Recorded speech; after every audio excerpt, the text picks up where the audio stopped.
And with that, we'll go ahead and take roll call. Starting with Sydney Bailey.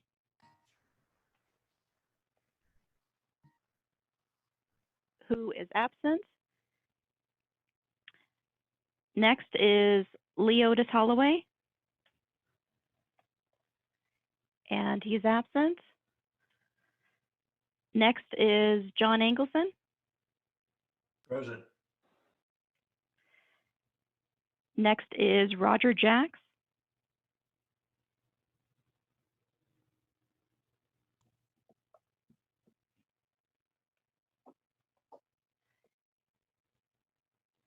Roger's present, if you can hear me. Yes, I can hear you. Can you hear me? I can, thank you. Next is Bill Barnes. Here. And last we have is Alessandra Ali Reynolds, who we're introducing. And Ali, if you would just say you're present.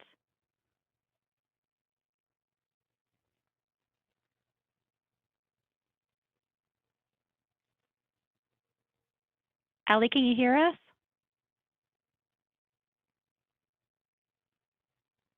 Ali is not connected to the audio.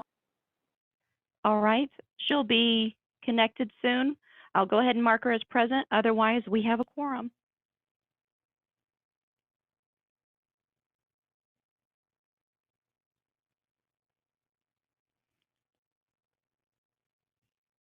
And on that note, for consideration of public comments, none were submitted by 9 o'clock yesterday morning.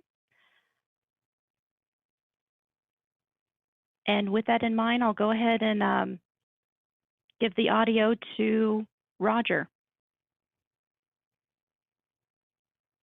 With that, we have a Pledge of Allegiance.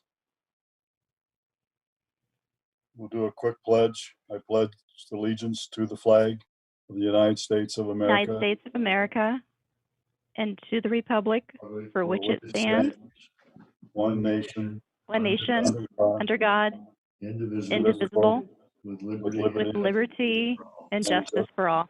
All right. Move forward with approval of the minutes. Looking for a motion for approval of the February minutes. I move that the February minutes be approved. Okay, and that is Mr. Engelson. That's correct. Has made a motion for approval. Do we have I'll second that. And Commissioner Barnes is second. All in favor? Aye. Any opposed? Okay. Moves us forward for consideration of public comments. Do I understand we have none? That's correct. None were submitted by 9 o'clock yesterday. Okay. With that, that moves us to item 3, which would be reports. And that would be report A, Parks, Open Space, Trailers, and Recreation Update.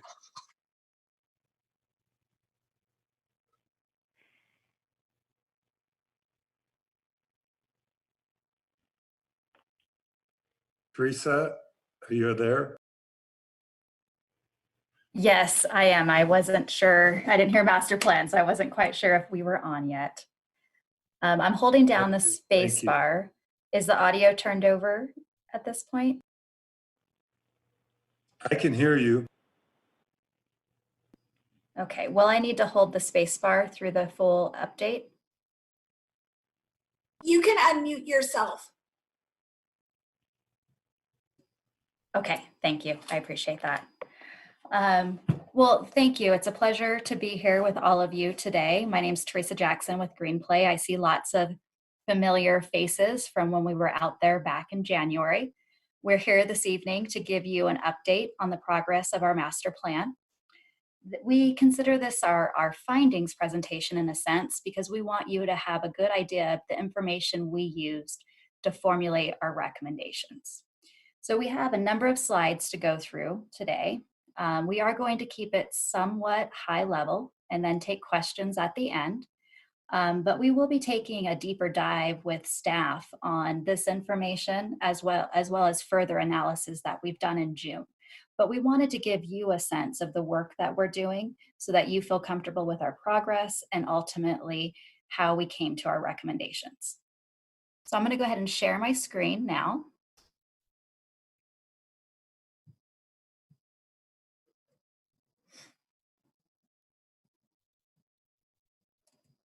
Okay, are you seeing a PowerPoint now? Yes, all right. Okay, so just quickly, Greenplay, we met you back in January, been in business for over 20 years, done 500 master plans. We are leading the charge on developing the department's master plan. Along with me, I have Carrie Knold and Art Thatcher who are supporting from behind the scenes. They'll help with recommendation development as well as editing of the final document. And then here with me tonight is Dean Chambers. Dean is with J2, and Gene will be updating the group on the level of service analysis him and his team have been doing. And then also on the team is Chris Cares, and Chris has led the charge on the survey analysis that we'll be reviewing this evening. So to give you a sense of where we're at, we are at the end of stage 2 of the process. The first two, the information gathering and the findings and visioning, they are the most lengthy in the process. So as we get through findings and visioning, it does accelerate quite a bit. So the early portion of the project was really just learning about the community. And where we're at today is we want to share what we've learned, and we'll be doing that with staff as well in June. And from there, we start to develop recommendations for the plan. So for our public input process, which is really a critical piece of the development of the plan, we conducted a variety of stakeholder interviews, had focus groups, had three public input sessions.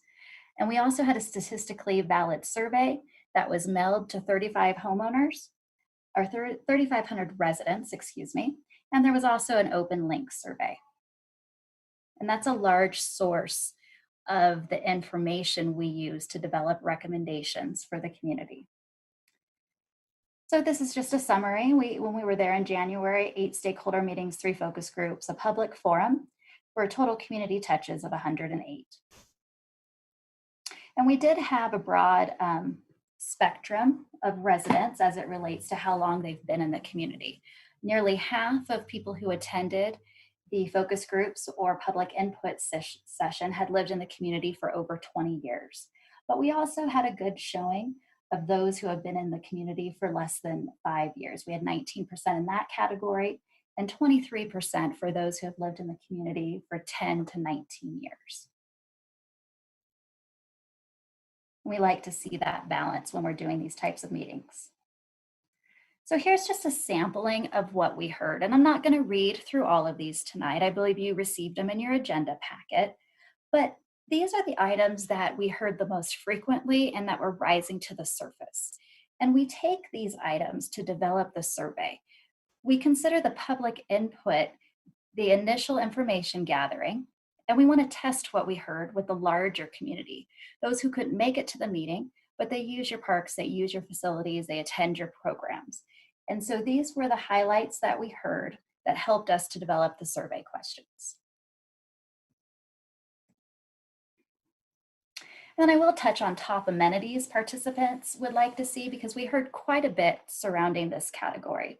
We heard that a recreation center or multi-purpose facility is desired, the addition of more splash pads, potential of an amphitheater or performance space, more baseball fields, trailheads with more amenities. We heard quite a bit about the need or desire for shade or picnic tables, as well as restrooms.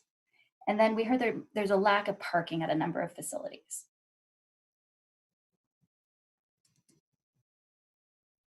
So I'm going to transition into what we learned from the survey. So as I mentioned earlier, the survey was sent to 3,500 homes. We received 398 surveys back.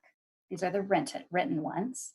2 weeks after those were mailed, we had an open link that you could go on to if you didn't receive it at your home. and submit. The open link is not considered statistically valid. It does provide great information, but we separate the results. We had 215 users do the open link, and ultimately, we have a margin of error of less than 5% with these numbers. So some of the top findings. Familiarity of Parks and Rec is moderate among residents. And so with that type of information, that's what could potentially lead to a recommendation. How do we get the residents of Kingman to be more familiar with your programs and services? We also learned that Centennial Park and community parks are the most frequently used. Approximately 71% of invite respondents used Centennial Park in the past 12 months. We learned satisfaction is high for many aspects of the department. As it relates to preferred communication, we found it was pretty broad. It's very diverse. It was both the traditional paper as well as the online and social media. We learned amenities at neighborhood parks as well as at Centennial Park are very important.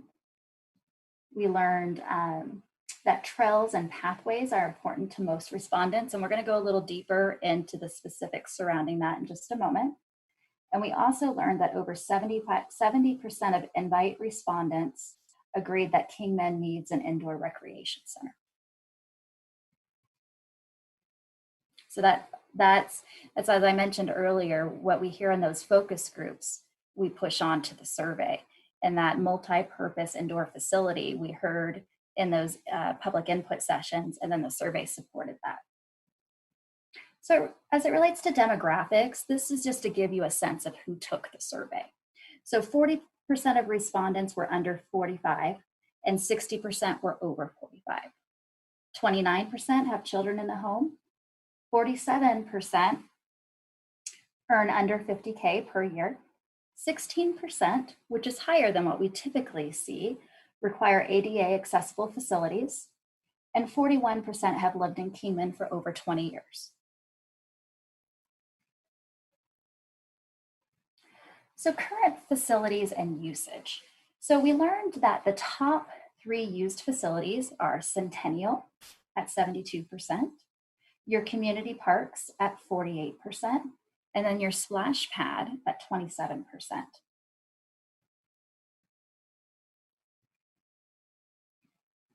Satisfaction. We asked, how satisfied are you with the following services provided by Kingman? And in this category, we found that there was a high level of satisfaction as it relates to the, trails, pathways, parks, and splash pads and events rated the highest.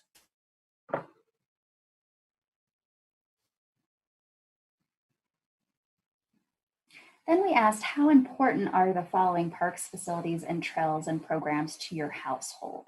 And so there was a specific list for them to select from. And what came in as the most important, again, was Centennial up there on the top, followed by neighborhood parks.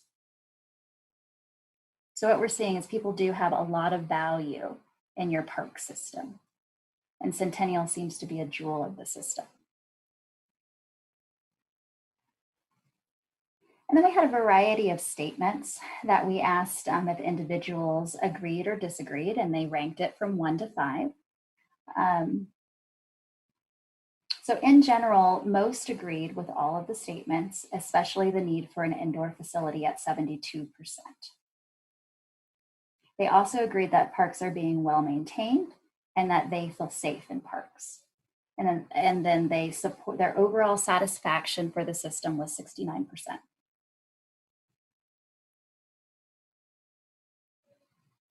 Another question we posed are, what are the most important areas that, if addressed by Kingman Park and Rec Department, would increase your usage of their facilities? And we asked them to check all that would apply. And we heard that 48% would like better or improved communication. And that ties back to a statement earlier that we found that people didn't have a high level of awareness. And so we see that as an opportunity to expand your reach. We also heard they'd like to see better lighting and better condition and maintenance of parks.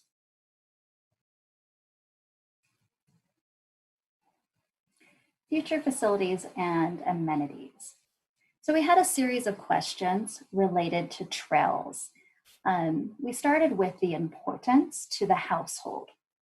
And here we found in general the invite, which were the surveys mailed to homes, and the open link, there was a close correlation in how things scored.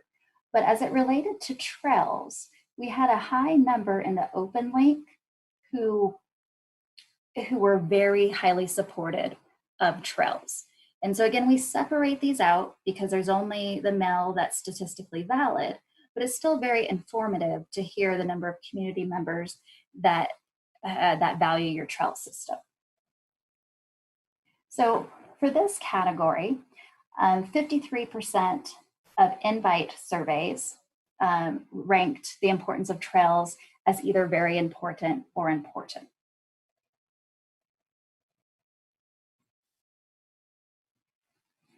Trail connectivity. So as it relates to trail connectivity, 51% found that very important or important. So the majority of your community does see the value in that. And as it relates to the open link side, where we saw there was a passion for trails, it was 67% found it very important or important. I'm sorry if I keep pausing, I keep having a pop-up that tells me my computer needs to be updated. Then we asked about trail difficulty, because we did hear in the public input session the importance of trails, but trails can vary significantly in nature. And so using the Mountain Biking Association's trail difficulty rating, we asked respondents to specify which level of trail difficulty they most use currently. And so we did find here that most respondents use trails that are defined as more difficult or have 10% or less of a grade, or they use the easier trails. Only a handful of respondents use the very difficult or extremely difficult trails.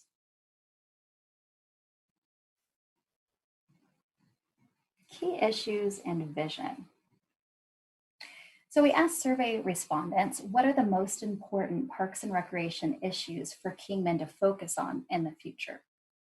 And so we presented a variety of key issues that we heard during the engagement session. And we asked them to rate the importance, so very important or not important at all. And we heard ensuring facilities and programs are affordable. That's what surfaced to the top. Followed by providing family-oriented offerings and a high level of safety.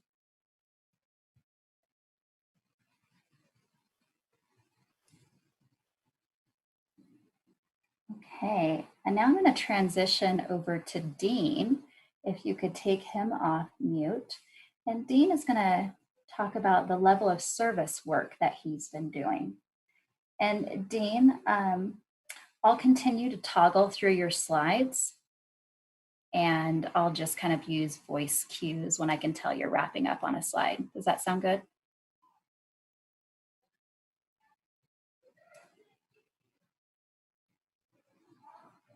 Dean will need to unmute himself.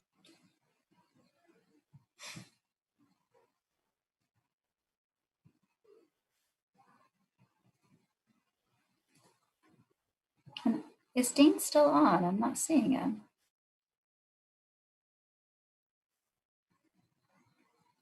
He's there. He just needs to unmute himself. There he is. I see him. Okay, can you hear me now? No? Yes. Okay, one more. Yes? Okay, there we go. Okay.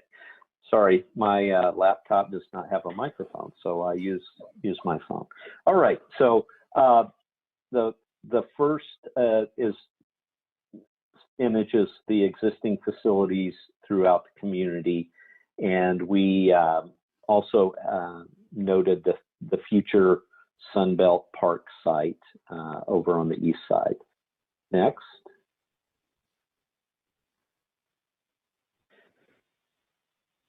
Community parks, I classified Centennial and South Side, both as community parks.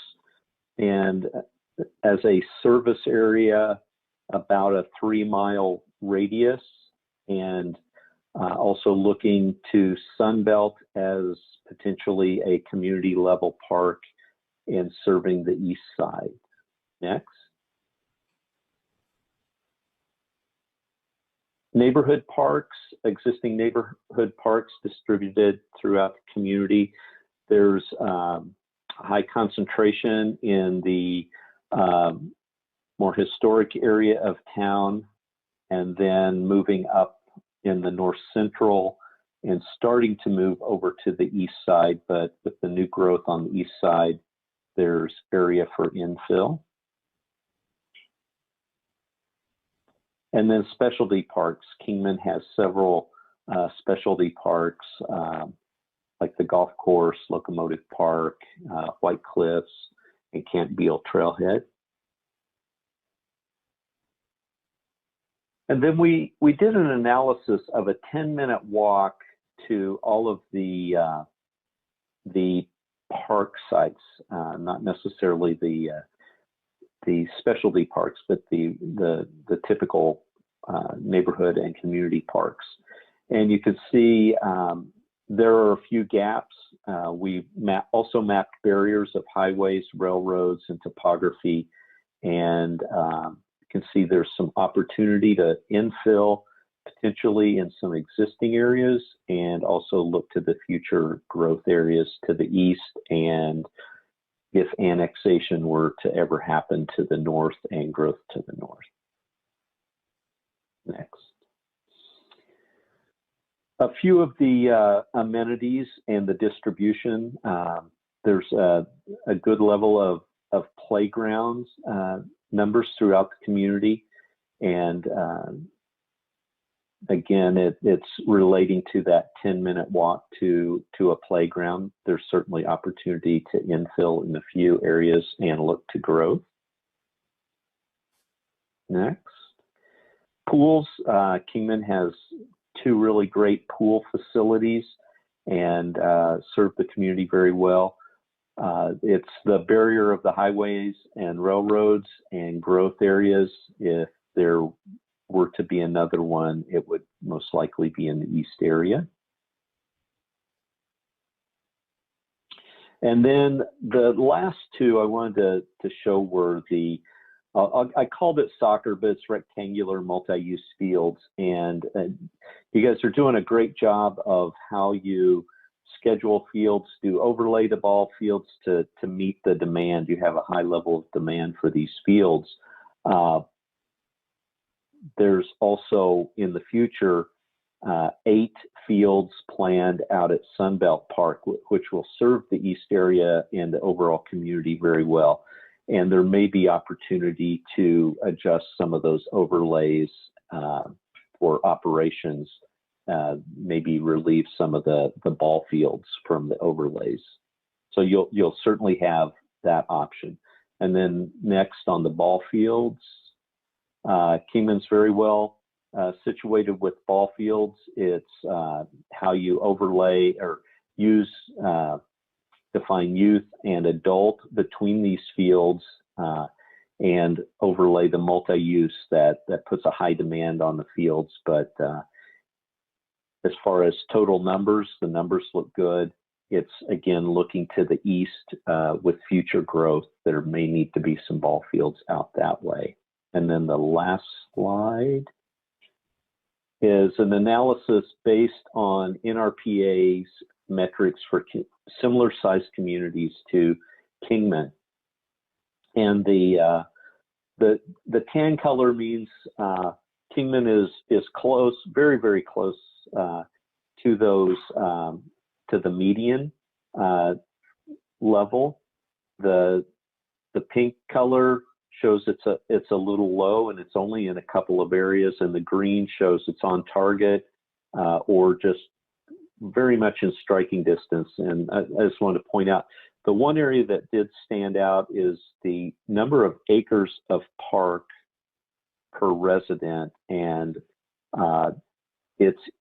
Kingman is below the low number of the national metric, and it's telling me you're doing a lot on a little bit of land, which is great, but there's also opportunity that, certainly when Sunbelt comes on, that will provide more, but also future parks and infill parks. And a couple of the areas I do want to point out again as I went through were the ball fields and the diamond fields and rectangular fields, and how you overlay those and mix the age groups and how we classify those. But I think as total numbers, you're good.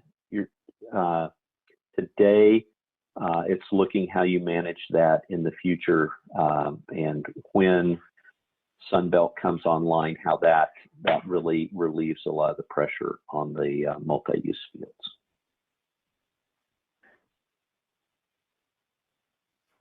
Okay, thank you, Dean.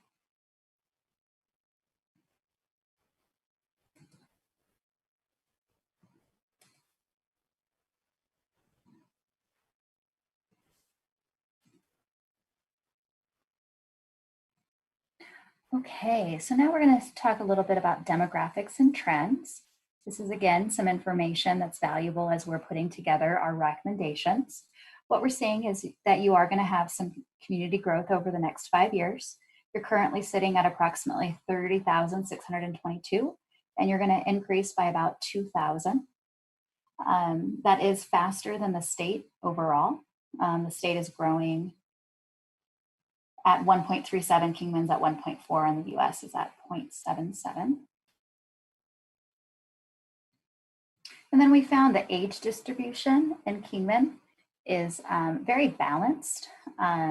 Nearly each age group is at 6%. You're at between 5 and 7. And I did have some notes here.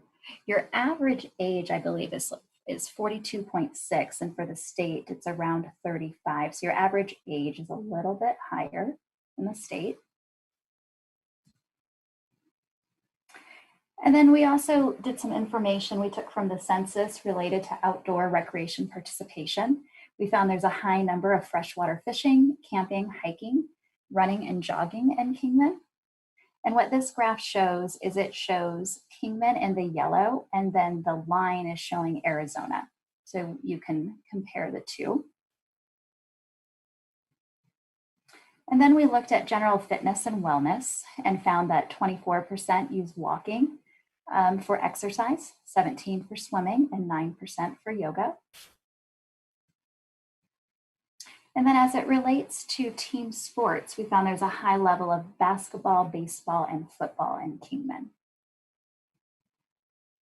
And also as it relates to the state, oh, sorry, I'm going to continue. I was going to reference something on soccer, but I'll hold off. Okay, so where we are with the project is this month we've been working on the survey analysis, Dean's LOS work, and we're putting together a key issues matrix that we will share with staff and we'll be testing some of our recommendations with them. We don't want to put forward recommendations that aren't feasible for the community or that have been tried before. And so we're working on that key issues matrix now, and we'll be meeting with staff in June to do a larger version of this findings presentation that goes a little bit deeper. It also goes into a program analysis and financial analysis. And then from there, we will develop the recommendations, action plan, and a draft plan to present to the community. And then in July, we should be close to being able to have the final plan and a presentation ready. So a lot of work is on the front end, but after the analysis of work is complete and accepted, then the next phase goes relatively quickly. So that concludes our presentation. Mike, if there's time, we're happy to answer any questions commission members may have. I think there is, and I wanted to say thank you to both you and Dean for your information. It's very good. And if anybody has any questions, go ahead. Roger Jacks. I was just curious on the surveys. It seems like the responses are kind of gathered right around 4 within a decimal 2 from that. Is that pretty common in other surveys that you do in other cities? Are you referring to the margin of error or the number that we received? The numbers received and the ratings that they give whatever the item was. Yeah. It seems like, you know, it goes from 1 to 5, but Mhm. I think congregate around 3.8 to 4.1 Yeah. or 2. You know, we do have communities where we see a lot of 1s and 2s. And Okay. so it's good to see the high number of 4s. It means it does show that you're doing a good job there as it relates to the number of surveys. You know, I hear a lot with communities, they're concerned about the number that was received. When we work with RRC, they do have a threshold where they're using the community population and the number that they sent to ensure they're getting to a number where they can declare it statistically valid. And you did exceed that number as a community. Great, thank you. You're welcome.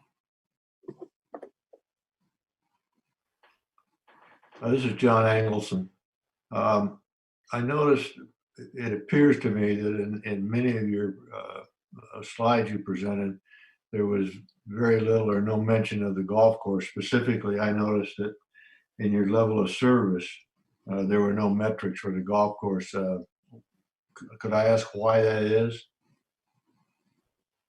In the NRPA data I reviewed, there was not a metric for that, but I can work with Greenplay and their historical data, and we can do that comparison.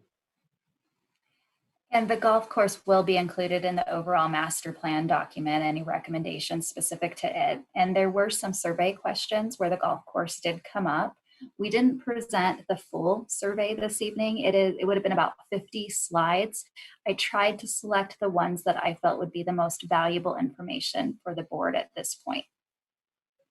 Okay, that's fine. I didn't notice much there, and that was my question is why. So you've answered that. So thank you. Thank you.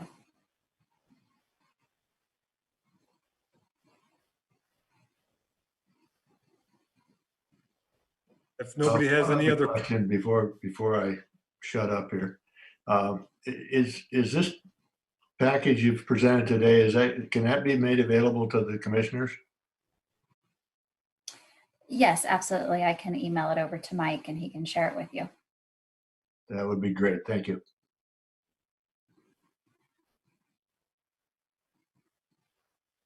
If nobody has any other questions, I guess we'll move on. And moving on to 3B. Okay. Well, I thank you all for your time this evening, and I really look forward to at some point getting back out there and presenting a final report. Thank you. Okay. Thank you. Have a good evening. Thanks. Moving on to 3B, Director of Parks and Recreation Department.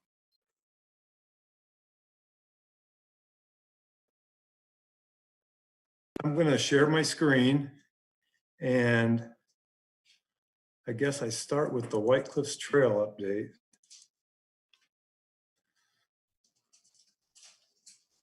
Can everybody still hear me? Yes. Well, that's good. Yep. Okay, a good start then. So the White Cliffs Trail, we're really excited about it. The grant that we're waiting on, we've gotten good information since I put this PowerPoint together, even that the ADOT has approved their portion of it and sent it back to the Arizona State Parks. So they'll be sending us an agreement that we have to sign and send back. And our city manager says we're going to sign and turn it back the same day. So we're really excited to get going on this, and we're excited about where we're at with it. But in the meantime, we haven't really been sitting around waiting. We've been doing a lot of really good work there. And the old bridge didn't have bike access or ADA access. It was really in disrepair. The rails were falling off. It was closed for about 6 months where nobody could use it because the railings were falling off. The wood that held the concrete in place was all rotted out. So we, our maintenance team, Parks maintenance team did this project and did a great job on it. And now we have ADA access. We have an ADA parking stall there. There's across the bridge, there's an ADA picnic table and a pad there. And our goal, there's the bike access. I jumped ahead of myself on the slide. So there's the same side that I was just talking about. So we do have that ADA access now. And there's the Wagon Wheels bypass trail. There's a trail that goes out around so all the bikes and the traffic don't have to go up the White Cliffs Wagon Wheels trail. And that's part of it. And this shows where the white area with the yellow arrows is the wagon wheels. And you can see the red arrows, that's where the access, where the bypass trail goes out around. And that makes it really nice to limit the traffic on the wagon wheels and just gives everybody another option to get up there hiking or biking. This is another view of the bypass trail, kind of where it goes. And the blue is the new bridge. In the future, we would like to make a ADA access trail all the way up so somebody in a wheelchair would be able to go up and view the wagon wheels. So that's a future plan that we'd like to try to do, and that will require us getting another grant in the future. But we would like to see that happen. After the storm damage a year or so ago, that our inmate crew went in and cleaned the wagon wheels trail up and cleaned up the bypass trail as well. And they did a really nice job.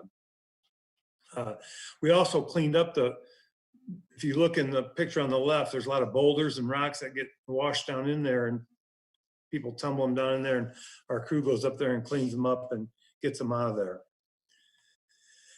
This is a map of the proposed trail, the new trail we're waiting on the grant funding, which, like I said, we're real excited about, and we think it's I was told it could be here, the agreement for us to sign could be here within 7 to 10 days, and I was told that last week. So, like I said, we're really excited to get this project rolling.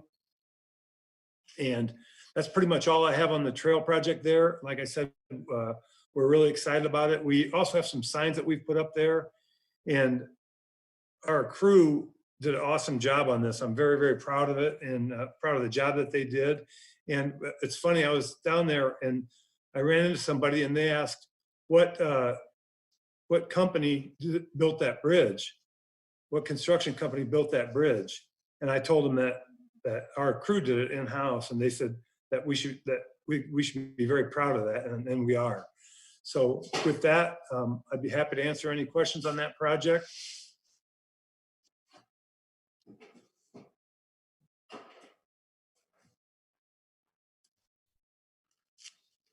Nobody has any questions?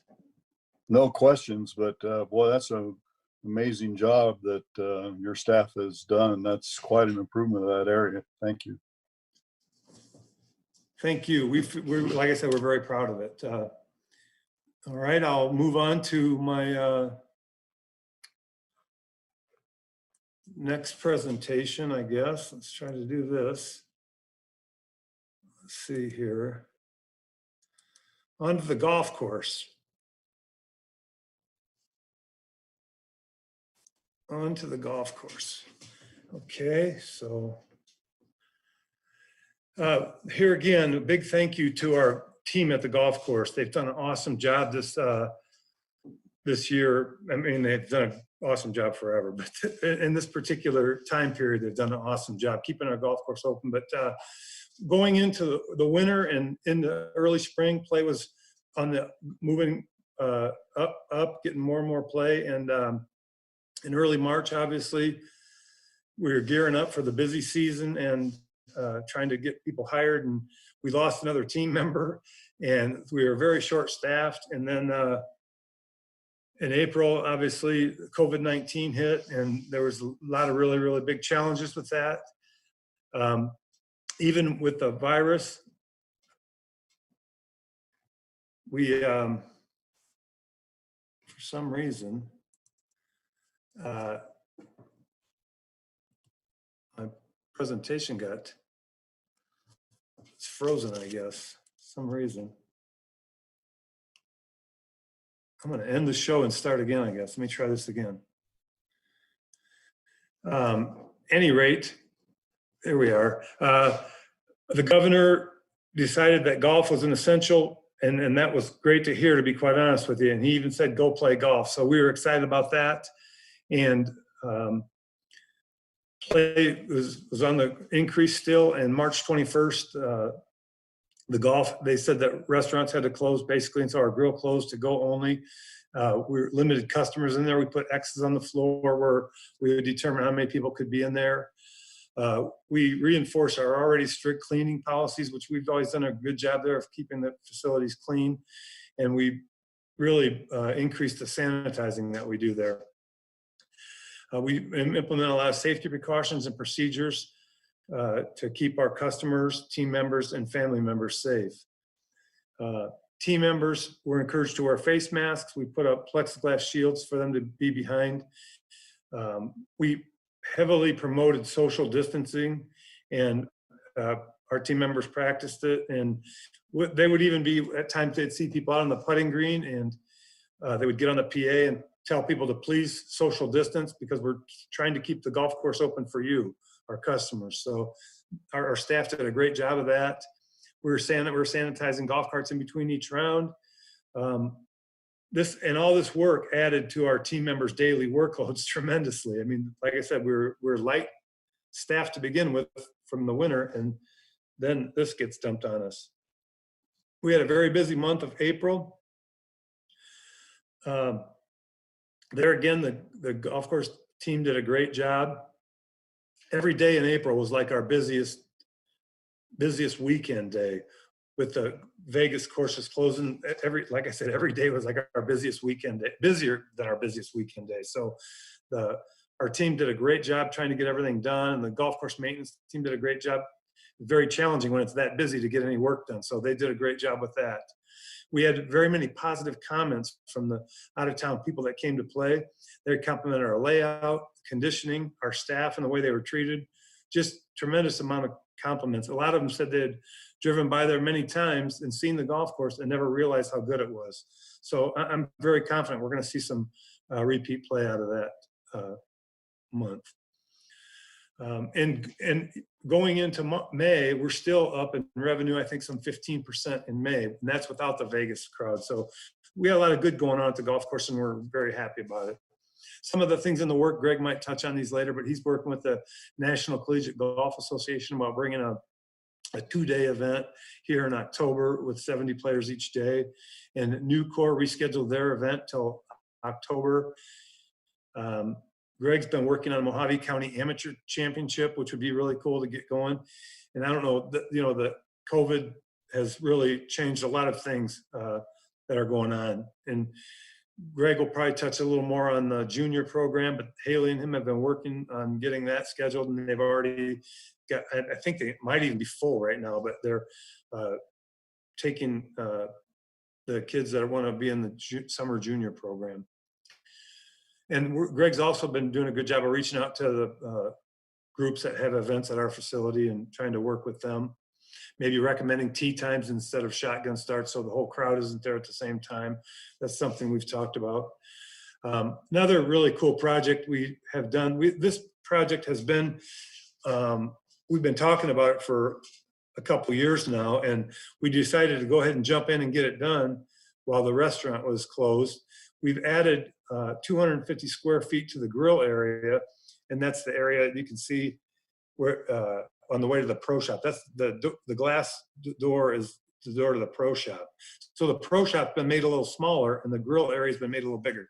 And why we've decided quite a while ago to do this, back in the day, pro shops were selling a lot of sets of golf clubs, and they'd have bags, a lot of those, but with online purchasing, there's not as much of that goes on. So we decided that this space would be more valuable as a grill space for when we have events.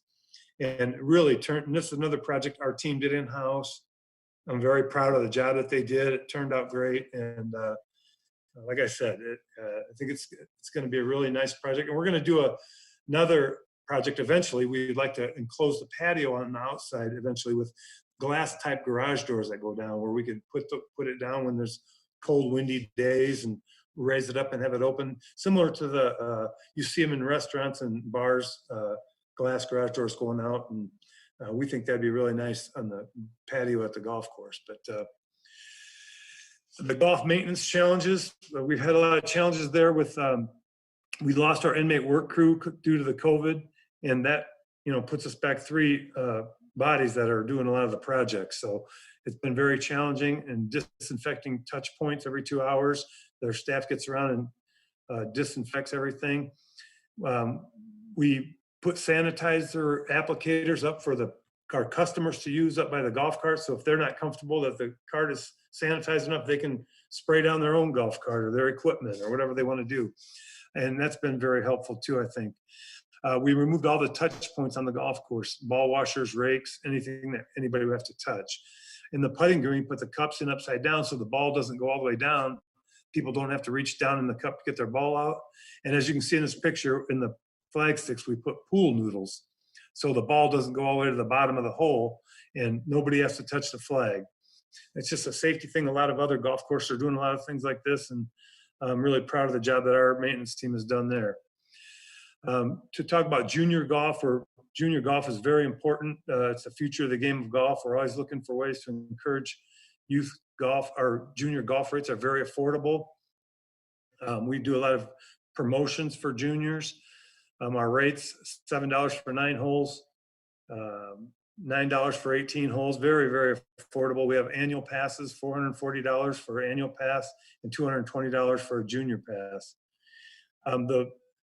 The annual pass gets paid for in about, I think, 42 rounds, and the junior pass gets paid for in about 22 rounds. So it's pretty good. It's a pretty good deal for our juniors. We do a lot of, like I said, offerings for juniors, the junior summer camp. We've had up to 100 kids in it at times. We're going to have to not have as many this year because of social distancing, and Greg can explain that a little more, but they've done a really good job of getting that set up and keeping it. It goes on for 6 weeks, I think, this year. They've cut a week out of it.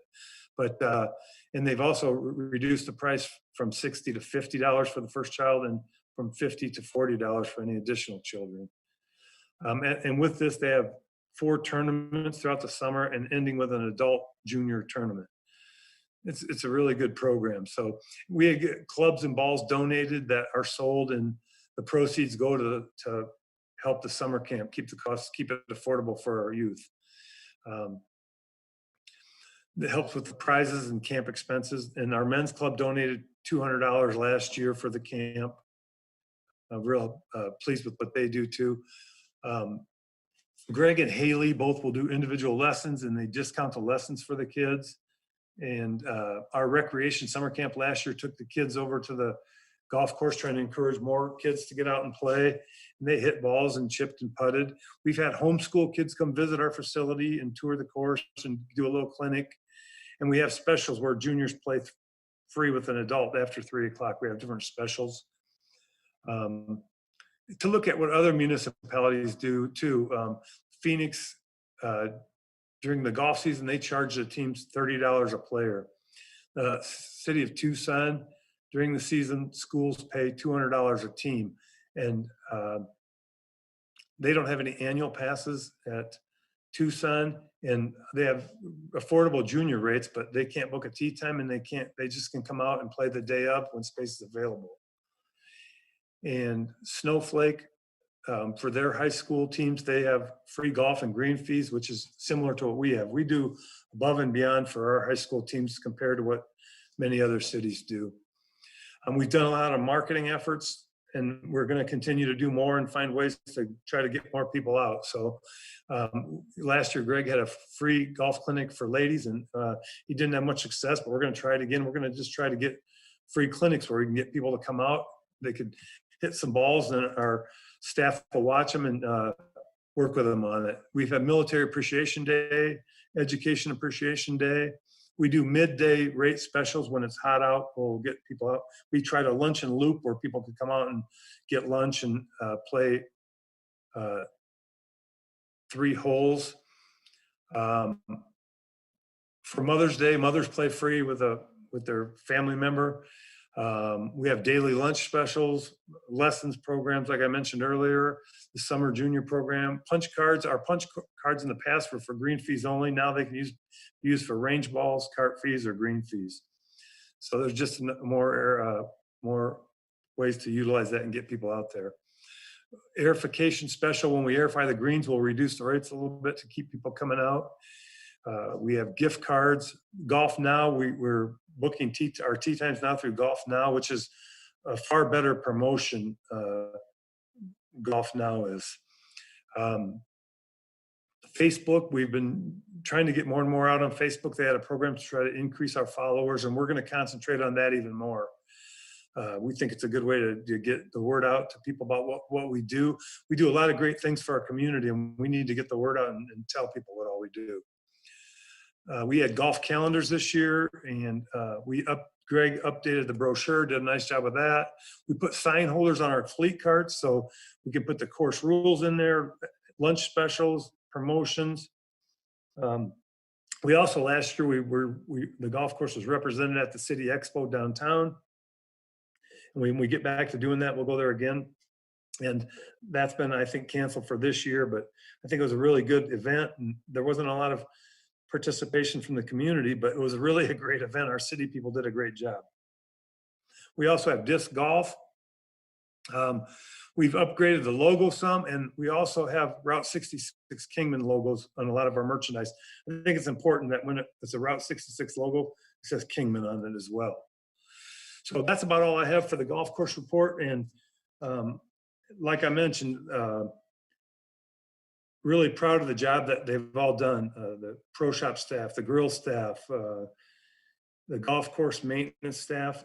I haven't mentioned anything about our aquatic staff and our recreation staff. They've done a great job in this COVID. The recreation team did some events to spur online participation and things like that, and did a great job with that. And they're working hard right now trying to get our programs back up with practicing social distancing and trying to be safe. And our aquatics team, we're going to open our aquatic facilities Memorial Day. So we've got a lot of work to do, and it's very challenging with the aquatics because we weren't able to train lifeguards while this shutdown was going on. So we have some real challenges, but we've got great people working on it. And with that, I think that's the end of my golf presentation, and basically the end of my presentations, I believe. So if I can figure out how to get back. Does that bring us back to Golf Pro report? Yes. Am I still on here? I think I just took myself off of Zoom. Did I? No. You're still there. Okay, good. Mike, your presentation is no longer up. No, it's not, and my Zoom is not up, so I have to get that back up, which I believe it's. Oh, yeah, I'm seeing your face.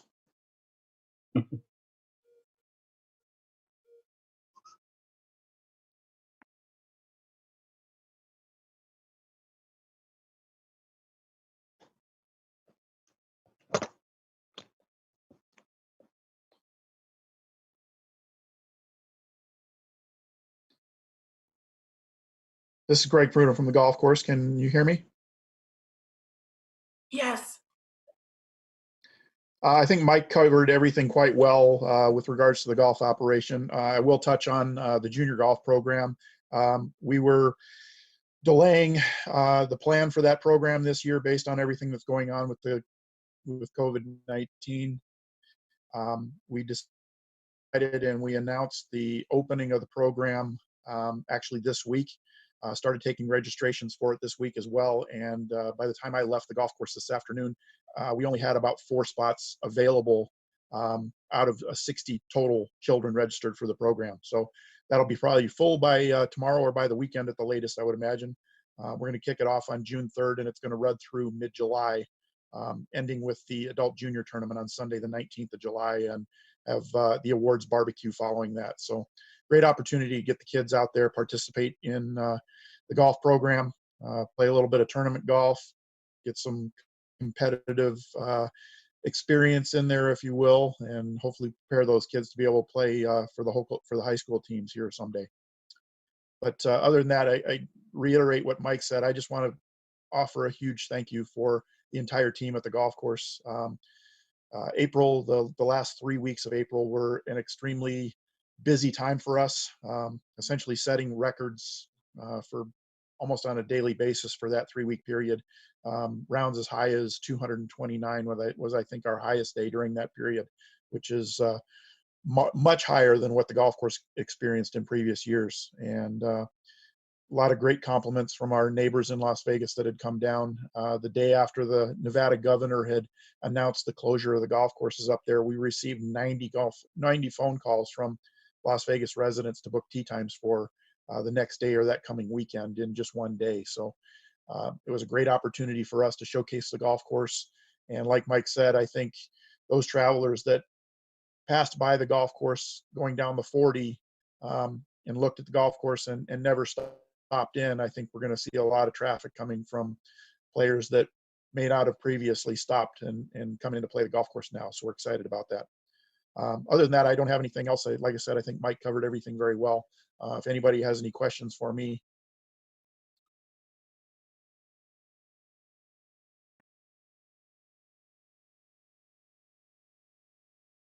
Okay, looks like we're moving on to item E, Recreation Superintendent Report.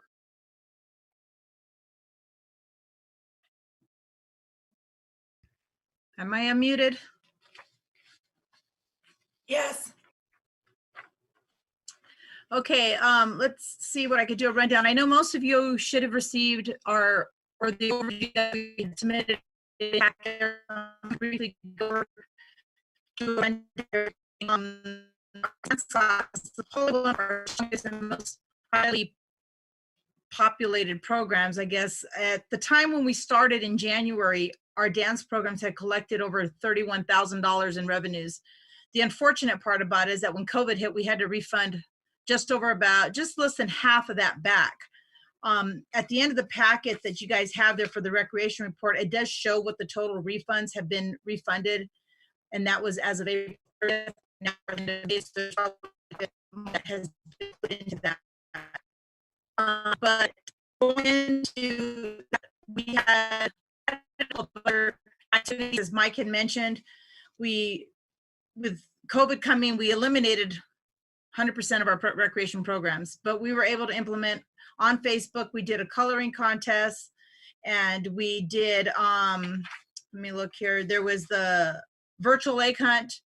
We had the mystery, the latest one was the mystery clue game where Mike was murdered by the Parks and Recreation Department. I don't know if any of you followed along with that, but it was quite fun and interesting for a lot of people who participated. We did get people out on the trails and out at some of the parks.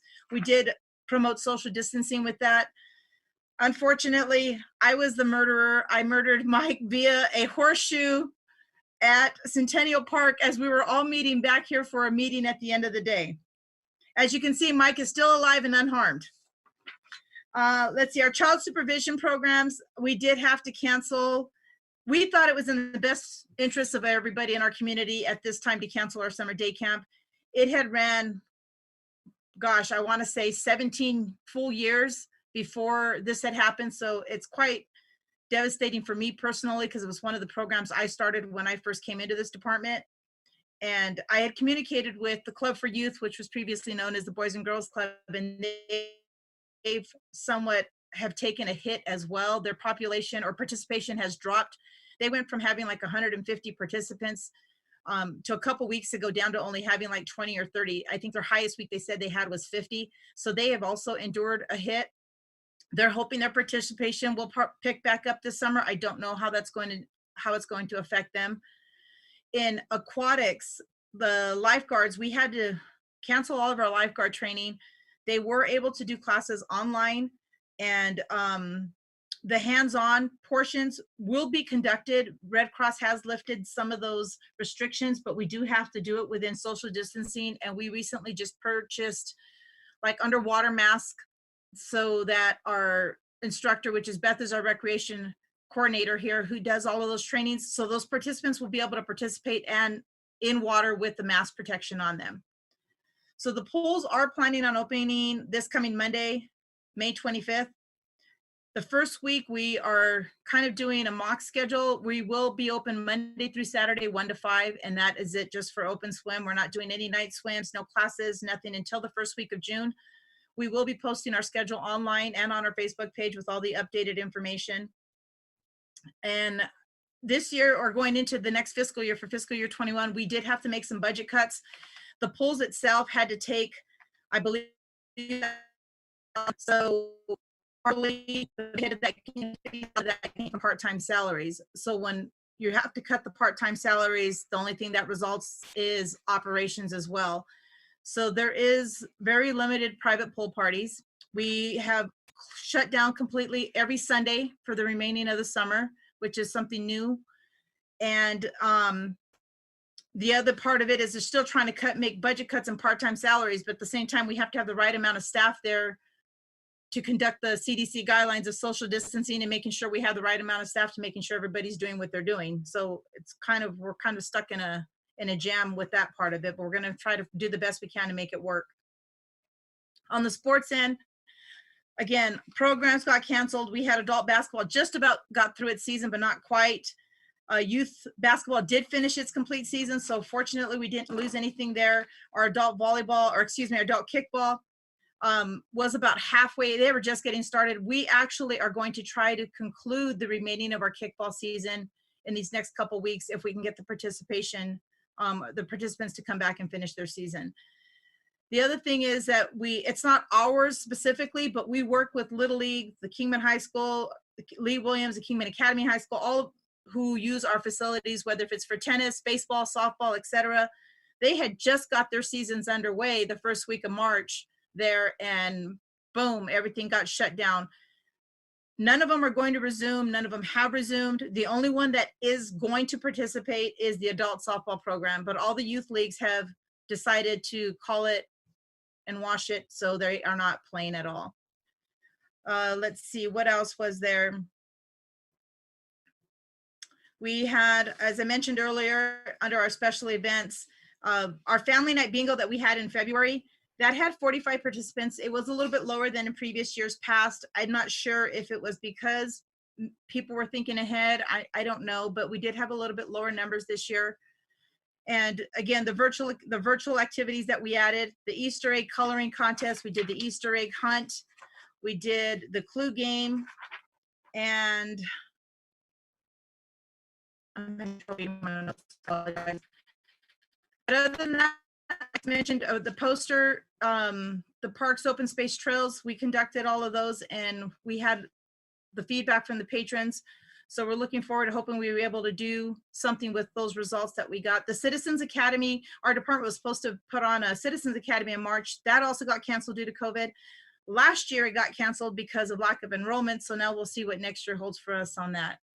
Other than that, again, as I mentioned, on your packets there, it has the refunds that we had till the end of April, and also our survey results from our youth basketball program, which overall were pretty decent results. We're all in the high 80s. So I think for overall program evaluation, I'm particularly proud of that. So other than that, if you guys have any questions for me. None? Thank you. Hearing no questions on to item F, Park Superintendent Report.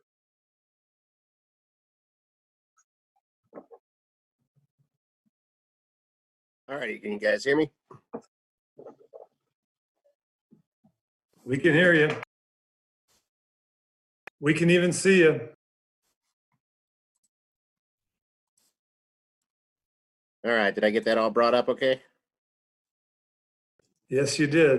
All right, I'm gonna touch on some of the points that Mike had went over with our White Cliffs Trail product here after this slide, but starting with COVID-19, April 4th, City of Kingman Parks, we had to close all our restaurant, playgrounds, basketball courts, Ramada areas, and our team members went around sanitizing all equipment, drinking fountains, gate latches, anything that was highly touched during the whole time, and we still continue to do so. We even outfitted one of our trucks with a bleach tank and its own pump that just goes around on rounds all day long. We put up plexiglass protection guards, were installed to form a barrier between our customers and team members. Then also, Arizona did the Light It Blue initiative in recognition of healthcare workers and first responders supporting Arizonans during challenging times. Park teams put up ribbons around the city, along with ribbons on our maintenance team work vehicles. And during the time when all these were closed down, most restrooms and equipment got maintenance like paint and facelifts. Down in the lower corner, you can see where our basketball hoops were redone. Upper right-hand corner, you can see one of the bathrooms that was repainted. To touch more on the White Cliffs wagon wheels, I have some more pictures here that shows the beginning of the project. You can see the forms for the bridge. But as Mike touched on, it received a major update with ADA accessible wash crossing and parking. We have a picnic table up there now also that is ADA accessible. Other renovations and repairs the Parks Department had to do the last 3 months. We have new banner frames that were installed at Southside for future advertisements. They match the set like we did here at Centennial. The Campbell Spring signs was pulled down, refinished, and reinstalled, along with having its kiosks repainted. The I-40 walk path was found the morning of Sunday, April 26th. It had lifted and buckled on itself. We had it fixed and repoured and opened up the following Thursday.